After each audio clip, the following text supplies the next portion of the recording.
on the back roads, coloring my trail. And I made it this far without ending up dead or in jail. Maybe I'm just lucky, maybe it's a fluke. I carry 2 pistols but keep forgetting which one of them shoots. And living on the edge, all my nerves are frayed. Pour me a drink, baby, and draw all the shades. And I wanna tell you that I love you, but I know it would be wrong. Tomorrow, when you wake up, I'll be gone. Tomorrow, when you wake up, I'll be gone. And I got scars from Pocatello, my belt's covered in rust, and my boots are dirty from the Missouri dust. And I've frozen in the snow, I've burned in the heat, and I've been struck by lightning, I've been blinded in the sleep. And I whistle with the wind and cry with the rain, and I spit in the eye of a hurricane. Oh man, so Dillon Warnek, I have to tell you, there you are. Exciting evening, as you know, big fans. We think you're a Nashville treasure, Dillon. I mean, your 2021 album, Now That It's All Over, what a gem. It's available for order now in vinyl at dillonwarnek.bandcamp.com. And man, we've been listening to it for a few weeks now, and it's just coming off the high of it. It's just incredible. Man, well, thank you very much for listening. It's been a real trip, you know, releasing it, and the response. The one thing I never planned on was people liking it. So it's still, you know, I'm just incredibly grateful that people even listen. Oh yeah, absolutely, man. And look, I mean, listening to your stuff, it reminded me of the albums I had growing up. Like when I was like 14 years old, Dillon, I had no money. My parents gave me like allowance, and I had 2 albums: Sgt. Pepper's Lonely Hearts, and I had Everybody Knows This Is Nowhere from Neil Young. And your lyrics just kind of took me right to that moment, you know, to that feeling I had not had for like 20 years. Ooh, well, I mean, that's high praise, and those are 2 excellent albums. And I mean, you know, I think that's the goal of anybody, like to give somebody that feeling, like say, you know, the feeling I had when I would hear records, you know, and for somebody to say that, what the hell, it means a lot, and just got lucky, you know. Yeah, absolutely, Dillon. And I mean, I have so much to ask, but look, we've been lucky. We've been able to see you perform a few times in the past couple of months, and everyone who's in those venues knows they're watching something special. And I have noticed that you get into the songs, Dillon, in a really like profound way. Like you close your eyes and you get into the characters, you get into the song. Such a powerful way. Like, does this way of performing almost make the songs like take a toll emotionally, Dillon? Because it seems like you inhibit these characters, like you empathize so deeply, and that's why the audience feels the way they do as well. Well, you know, I don't know if there's if I could say consciously that there's any of that. I know that I do care about the people in my songs very, very deeply, and I'm rooting for them. And sometimes, like the things that happen to them in some of the songs, it hurts. You know, it's like, sorry, buddy, that's how that went. But you know, I don't know that consciously. Consciously it's happening, but I know that you know, I really am doing my best to tell a story, which sounds, I mean, simple, and I mean, maybe it is simple, because that's really all it is just making sure you're accurately telling a story, you know. Yeah. And so I don't know, and you know, probably have the eyes closed too, just because it's like, man, don't blow it. That's the other one. Oh man, I love it. Yeah, I love it, Dillon. And you know, the story of your album, I mean, you were sitting at Duke's writing these songs. And Duke's, for those not acquainted with Nashville, great bar in East Nashville. I mean, great sandwiches. Great bar on planet Earth. I'll say it's the greatest. Yeah, greatest really, really great sandwiches, actually. And you sat down there with Jamie Davis, and you start bringing these characters into life, Dylan, that jump out in this album now that it's all over. What was the routine like, Dylan? And I'm coming here because, I mean, I would have thought you need quiet and you need like quiet rooms like the one that you're sitting in right now. But maybe for like a beautiful mind like yours, it's the opposite, right? Well, actually, I mean, I'll run away to a quiet hole, and write, but like I have to rewrite so much, so I'm kind of just doing it anywhere, anytime. You know what I mean? Yeah. And in the case of Jamie, because I had moved to Nashville and I had played just guitar and keys for other bands, but I just knew I didn't want to do that anymore. But I wasn't really sure I don't know if I had the belief or anything to really give it a go writing my own songs. And Jamie would, heard them, and he was the first one. He was like, let's do something with these. Yeah. And then it's wild that, I mean, I really have him and, all of the Margot Price crew, all of them to thank, because I don't know what would have happened had it not been that way. Thank God for Dukes. But it's interesting you say that, Dylan, because I remember, I mean, just listening to some of your other stuff, right? Like I remember a lyric from like A Stranger Here, one of your older cuts, and you say something like, "Help me finding that. That's supposed to be scrubbed from the internet." Oh no, man. You say something like this is this isn't who I am, but at the same time, I really don't give a damn.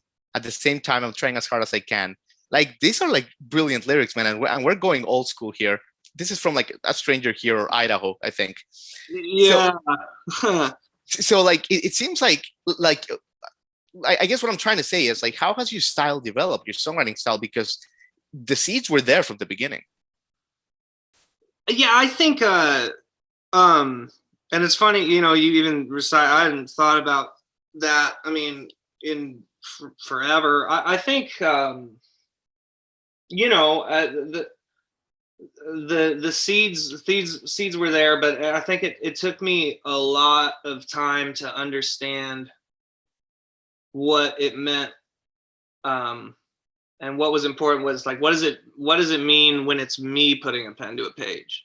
You know what I mean? Versus, being young and it's almost like, you're so overwhelmed by influence, and probably not for other people, but for me, I've always been a little slow. And like, I mean, how do you reconcile loving like a Dr. John record with an Elliott Smith record? And so, you're just like, well, I want to be Dr. John today. I want to be Elliott Smith today. I want to be this. And it just took me a long time that ain't going to work. Like the only thing that is going to work is like, what does it mean when I write a song? Yeah. What is when I put a pen to page, what can only I write, and it took me a long time to realize it. Yeah, absolutely, Dylan. And the last time we spoke, you said a lot of interesting stuff, because having conversations with you is like the best. But you said something that stuck. You said something about being a lyricist. You want to punch in or you want to punch up, right? You never want to punch down. Yeah. Do you mind just like breaking that out again for my audience? Because that was really fascinating, and I think it really encapsulates who you are as a songwriter. Well, yeah, when we were talking in regards to, I'm almost done writing the next record, and I'm hoping to get in there soon and do the next record. And there was a song on there that was just giving me fits, and I couldn't figure out why, but it just, I knew something was wrong. And I finally realized that that I was punching down and I wasn't punching up, and I was disproving the point I was trying to make in the very big opening line of the song. And hey babe, can you get, I gotta let the cat out. Go. But anyway, Taking to the orphanage. They're going to the pound right now. Gotta love the cats. Yeah. Sorry about that. It's all good.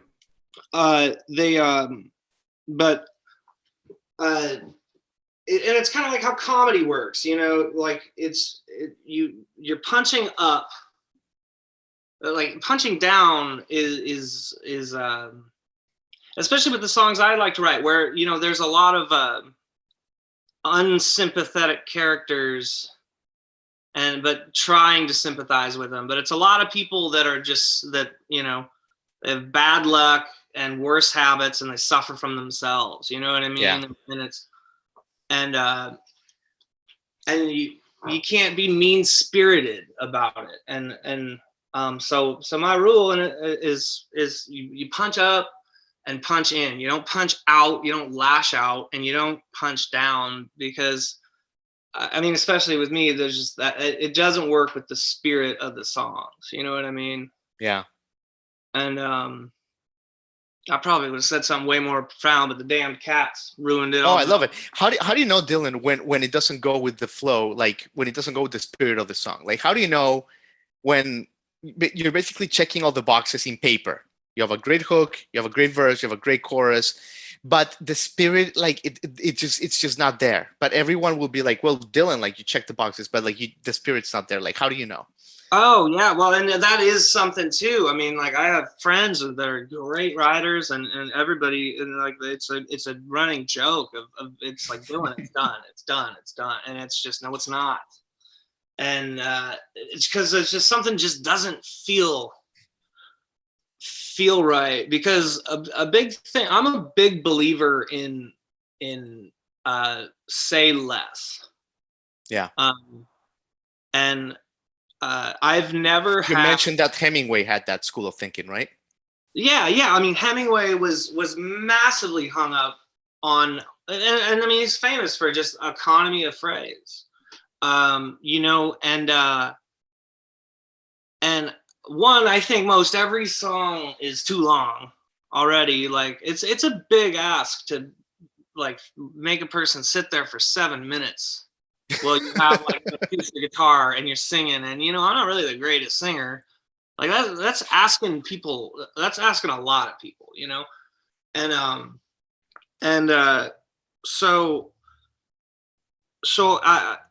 it's really just making sure it's just something's not pulling its own weight. You know what I mean? And then it can be as simple as a word. Yeah. Like it's just like, but that everything in the song is there for a reason.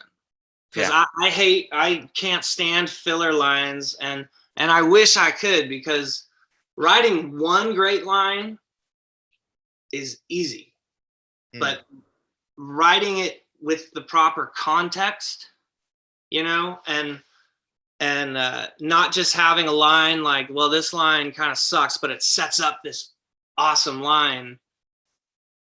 I mean, you're wasting space a good writer would use.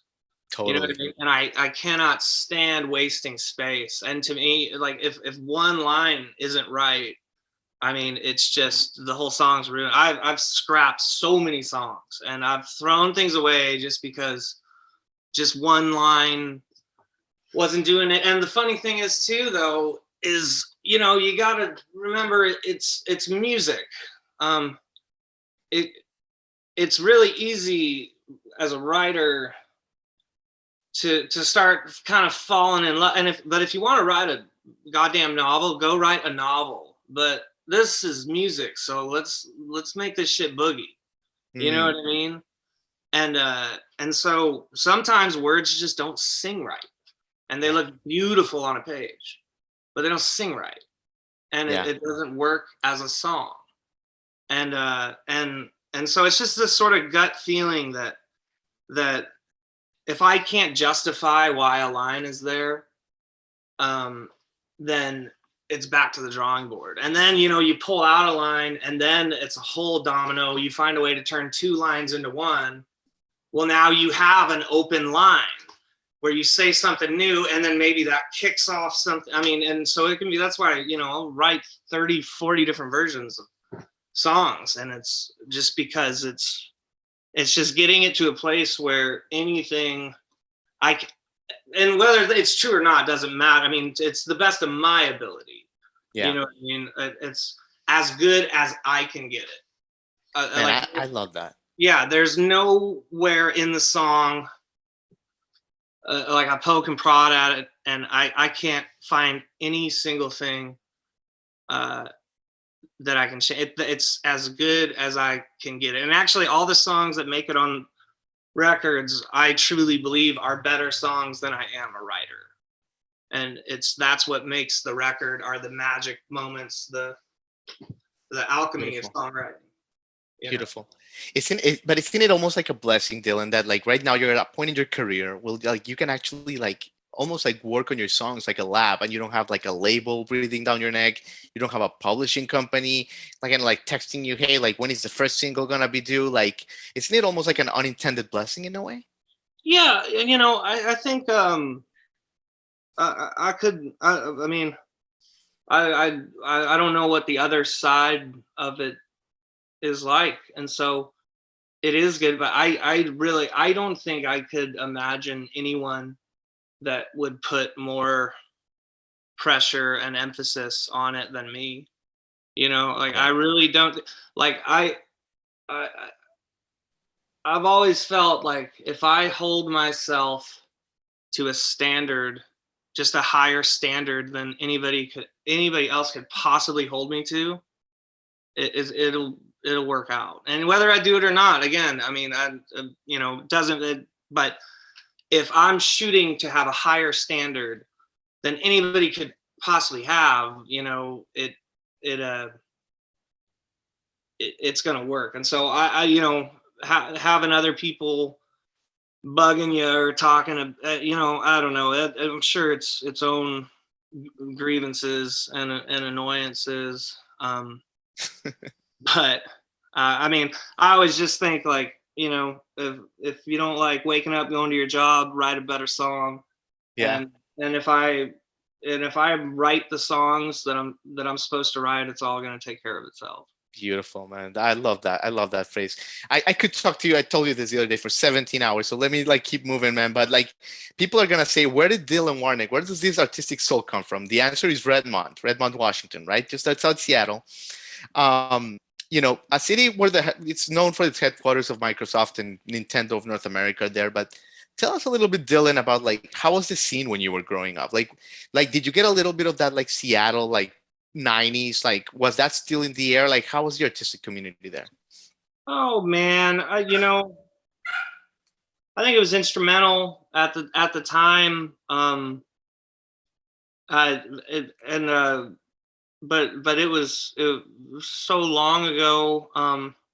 I think maybe the scene was too probably too welcoming and too generous, because like it took me a long time to hold myself to even know what the standards should be for my music. You know what I mean? I think I think so you're saying that it's almost like good when there's a little bit of pushback and high standards, right? Because it like pushes you to be a better artist. Well, I think it's just so hard up there because you're so far away, and when at that age, you don't know that where you live is the center of the world, right? And so you're kind of in this isolated community and people are supporting, but you don't really know what's going on in the greater world. Like, say you want to be influenced by this record you love, and you're only playing in your small town. You don't realize that 100 or 1,000 other songwriters in every other city are trying to copy that same record. You know what I mean? Right. And that's certain. And I don't mean to. There's brilliant artists in Seattle. But I mean me personally, and me growing up in it I didn't learn things until I left, which it is on me. But like I say, and probably because I'm a damn moron, but it just took me a lot. I spent a lot of years trying to write like anybody but myself. And once I learned that like the only way this is going to work is if you write yourself and like how you write.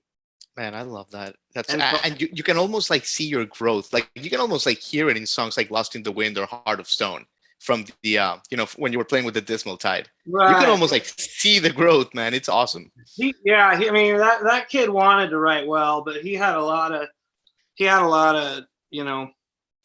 a long road ahead of him before he figured it out. Yeah.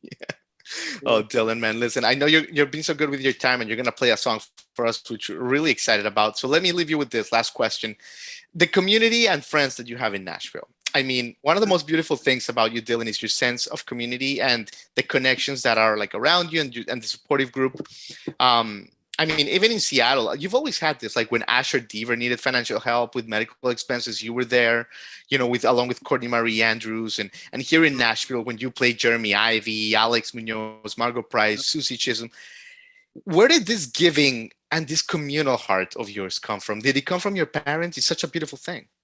Oh, I think any positive attribute, just it could blanket my parents. That's all them. But I think it's mostly, at the end of the day, we're circus folk, and like you got to be around other bearded ladies, and it's the right type of crazy, and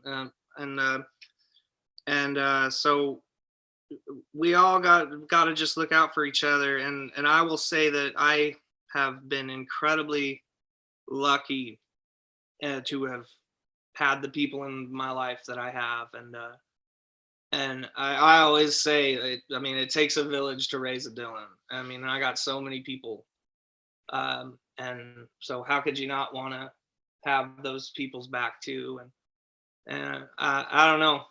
It's just, circus folk got to stick together. You know what I mean? You want to be around other people who know what it feels like to be shot out of a cannon. Right on, brother. Right on, man. Well, listen, you've said it all. A lot of wisdom. What an amazing songwriter and person, Dillon. Thank you. Take us away with a song, man. That'll be an honor. All right. Let's see here. I can lower that a little bit.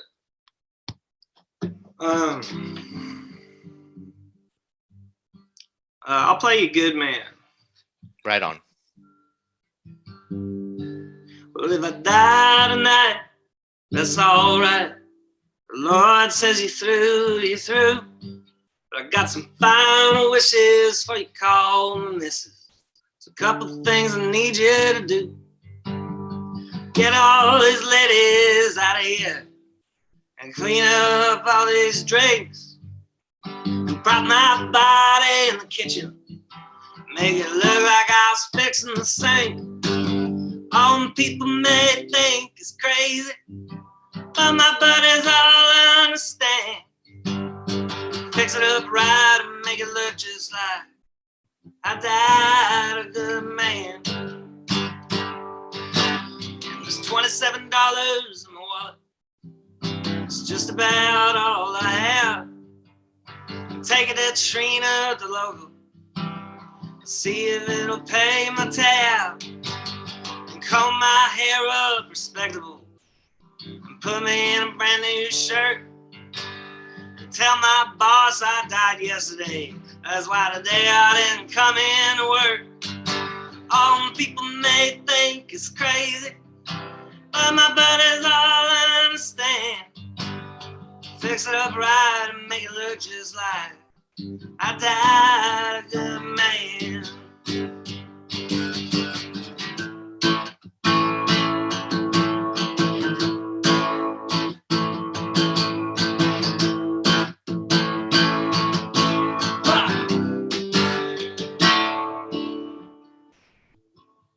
I take the whiskey out of my glove box. Take the pistol out from under the seat. Take the cocaine out of my pocket. Have yourself a bump on me. Tell my wife I love her. And my last words was she was the one. Then throw me 5 different funerals so all of my girlfriends can come. All the people may think it's crazy, but my buddies all understand. Fix up right and make it look just like I died a good man. I said, fix it up right and make it look just like I died a good man. Yes, man, I loved it, dude. Unbelievable. Thank you so much, man. What a great time. Thank you so much, Dillon. What an honor. Thank you, brother. I appreciate you for having me. Absolutely, man. Until next time.